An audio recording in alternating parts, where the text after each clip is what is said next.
When I was 14, Aiden Coben, known for leaking the nudes of Amanda Todd, blackmailed me. People who got their nudes leaked, how did it affect your life? Welcome back to another story time. Once again it's your boy Andrew, the best storytime narrator in the game. If we haven't met before, thanks for joining, and since you're already here, why not like the video, subscribe, and ring the bell button so that you don't miss any more NSFW storytimes with me. Let's get this show on the road and start the storytime. Not me so much as the poor bastards that saw them. I hear there's a support group now. My sister once took a photo of her cat sitting in her shower. It took her a couple of hours to realize the photo she uploaded on Instagram had her completely naked reflection in the glass of the shower. Edit. Yes, it did happen. You can't make this crap up. Had an ex threaten 16-year-old me that he was gonna post some nudes of me. He was like 20 at the time. Long story filled with daddy issues and low self-esteem. My next message back was, "Oh, that's right, you are in possession of child pornography. I hope the cops don't find out about that." Never heard another word from him. I accidentally uploaded a risque pic of myself in work uniform with dick hanging out to my Snapchat story instead of sending it privately. It was up for like an hour before I realized. I know people saw it, but only one person has ever mentioned it. It doesn't seem like anything has changed. Edit. I may have been slightly conservative with the description of the pic. It was actually me butt-ass naked except for an open lab coat with my name on it, hanging dong with the caption, "The doctor will see you now." Only slightly suggestive. This was a really crazy and stressful part of my life. Luckily the repercussions weren't as bad as some others in this thread. I've learned from the experience, which I appreciate. I had no idea that my pictures were posted until a lawyer from California messaged me on Facebook informing me somebody had posted my nudes with my Facebook and Twitter links underneath on one of those revenge websites. I still don't know exactly who did it. The lawyer who contacted me was working on taking the website down as a class suit. It was a few months of stress, random people adding me on Facebook, and praying nobody I knew would see. Thankfully the website got shut down within 3 months or so. I was also only 16/17 in the pictures. Happened about 7 years ago. Shout out to that lawyer though, he was a big help and made me feel as comfortable as possible, ensuring he was going to have it shut down and not to pay any takedown fees. Edit. A lot of people are assuming a girl. I'm actually a guy, sorry. Edit 2. People need to realize that if I sent the picture to 1 or 2 people and they sent it to somebody else, that it could have been anyone. I think I had sent that picture to maybe 3 people. They aren't vicious enough to have posted it, but may have shared it with a girlfriend of theirs who could have hated me. I had suspicions of who it could have been, but I didn't have proof. That story is for another day. Edit. Please stop saying it was a Sanyanoop. That was not the website involved. Update. I took a look through my messages. The website was you got busted. The owner got 18 years in prison. My ex tried to blackmail me with my nudes, so I just posted them myself. Duck you, Matt. Edit. I'll save you some time digging through my history. My nudes are not on this account. Edit.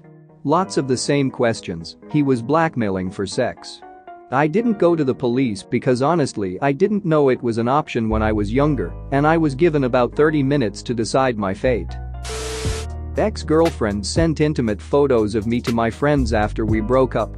They ended up going around my town, some people sent them further on. Woke up about 2 weeks after it all began to a message from a girl from my hometown, 9 hours away. She saw them, knew immediately it was me, birthmark on my chest, and got back in touch after 12 years of silence to see if I was okay. How did my ex-girlfriend affect my life by spreading my nudes? She got me my current girlfriend. I was at a party that got out of hand and there was a hidden camera there. There is video of me having sex, but fortunately I'm pretty far back from the camera and there is another couple more in the foreground. I'm recognizable, especially for about 30 seconds, but only barely. I could plausibly deny it is me. 3 people have asked about it. With 2 I played dumb and said it wasn't me. They may or may not have believed me, it doesn't really matter. The other knows for sure because she recognizes the room decor and knows it has to be me. It's a little awkward, but there isn't much I can do about it. She seems to be keeping quiet about it. The guy from the couple in the foreground confronted the guy who hid the camera. Some punches were thrown. I was in my young, dumb teenager years in the height of digital cameras and before cell phone cameras really displayed much more than a pixelated guess at an image. Was also gay in a town where there weren't really any obvious gay guys to speak of. So internet, Yahoo Messenger in this case, was the only space I could really figure out to act on that, and I was desperately seeking some acceptance that a guy could ever want me. Which meant of course that I ended up talking to a lot of older guys who preyed on a lot of younger guys looking for just that. The good thing? I was smart enough to not show my face on my nudes. The bad thing? The fact that my best friend left his student ID at my house and I didn't realize it was clearly visible on the floor next to one of the photos I took. The result? My friend spent some time wondering why he got random, creepy mispas messages from old creepy perverts. Edit because this is confusing people. I used a digital camera, which captured great detail. Too much detail. I did not use a cell phone camera, which would capture no detail. Also, my cell phone at that time did not have a camera. When I was 14, Aiden Coben, known for leaking the nudes of Amanda Todd, blackmailed me. I still don't know how he got the photo or how he found me, but he started off emailing me, saying I had to give him a nude Skype session to make him stop. I ignored him, obviously not giving him any extra fodder for his game. About 3 months went by, and then he started showing up at a few of the message board sites I was part of.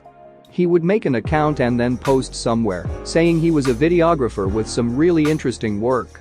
Since the sites were all about weird emo kid topics, no one paid any attention to him, so he disappeared. Another 3 months went by, and then all hell broke loose. In the span of 1 week, he created a Facebook profile with the photo of me as the profile picture and added every friend he could find on my Facebook and then all of my mother's friends as well. He found who my parents were and sent the photo to my dad's business through their website's Contact Us page, and he sent a letter to our house with the photo printed on it. Shortly after this, I attempted suicide, but was, obviously, unsuccessful. Before this, I hadn't gotten my parents involved, but obviously they were now. I was really lucky in that I went to a very close-knit, small school, so the people who saw the Facebook profile before it was deleted reached out in concern or didn't mention it, and I never got bullied because of it. We got Child Protective Services involved, and they started tracing the guy, but found he was using a proxy service in Germany, known for abusing freedom of speech. Shortly around this time, I remember Amanda Todd's story came out. She made a YouTube video about her life in black and white, holding up note cards that told her story. Her video went viral when she committed suicide. I remember thinking it was weird how parallel our stories were. She and I were both half Asian, both around the same age, and both targeted in the same way. I ignored all the similarities though. At this point, I had to decide how I wanted to proceed. At 14, I had to choose to either give up the search for this guy or go public with my story to gain leverage against the proxy company. BBC wanted to do a short on it, with voice actors and hidden identities, but at this point I wanted nothing to do with any of it anymore. 7 years passed, and I was at an internship one day when I got a call from my dad.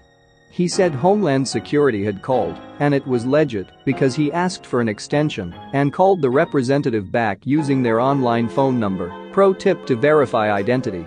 I called them back and had the horrific delight of finding out they had caught him.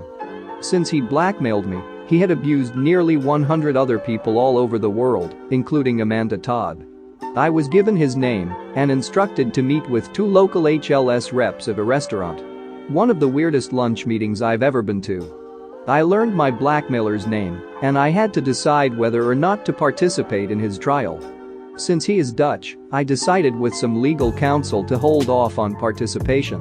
The Dutch court system is known to be lenient, and I know he knows where I live and where my family lives. On the slim chance he would not get jailed, or that he would get out quickly and seek revenge, I didn't participate. I was also offered the possibility that every time my photo was found on someone's computer or in their possession, as it counts as child pornography. I would be informed so I could write a letter to the trial, explaining the impact that photo had on me, and then be entitled to compensation, which I declined. At this point, I am considering whether or not I will be participating in the extradition case against him in Canada, though it is unlikely.